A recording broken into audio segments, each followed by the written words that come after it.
y allí acuñaron y trajeron la palabra guarango, que hasta ahora en muchas partes de la gente dice guarango. Guarango es sinónimo de indio, de ignorante, de pobre.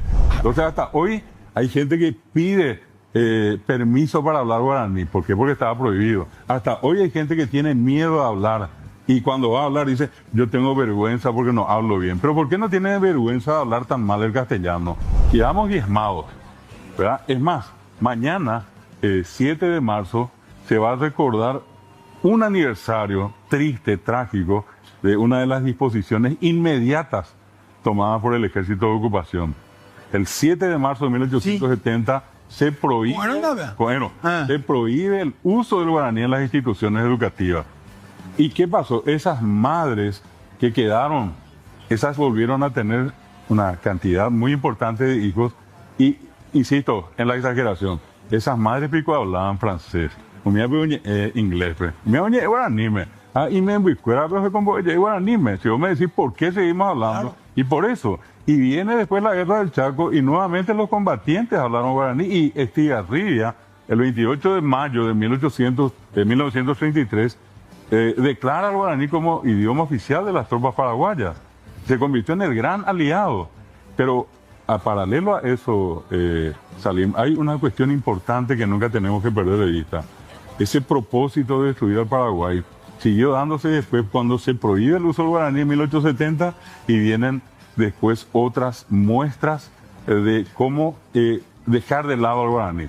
Los que fueron a formarse para venir a ejercer la docencia acá, fueron a la Argentina, y allí acuñaron y trajeron la palabra guarango, que hasta ahora en muchas partes de la gente dice guarango.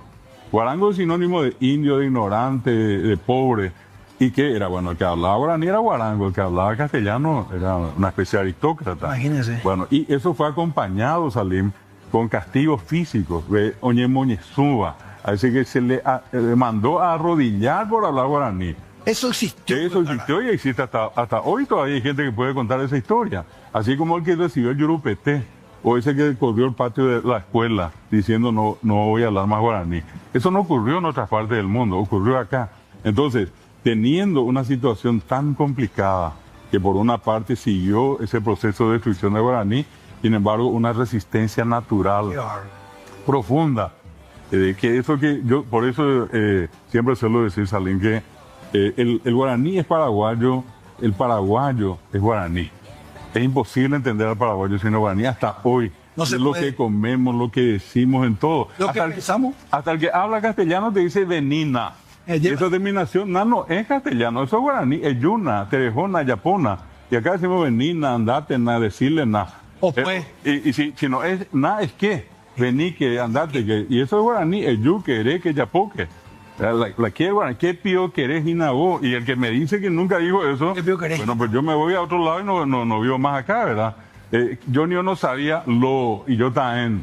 A ver, es castellano, ya que ya un guaraní. ¿Por qué? Porque viene todavía esa impronta instalada acá de prohibir, de proscribir el guaraní. Entonces hasta hoy hay gente que pide permiso para hablar guaraní. ¿Por qué? Porque estaba prohibido. Hasta hoy hay gente que tiene miedo a hablar.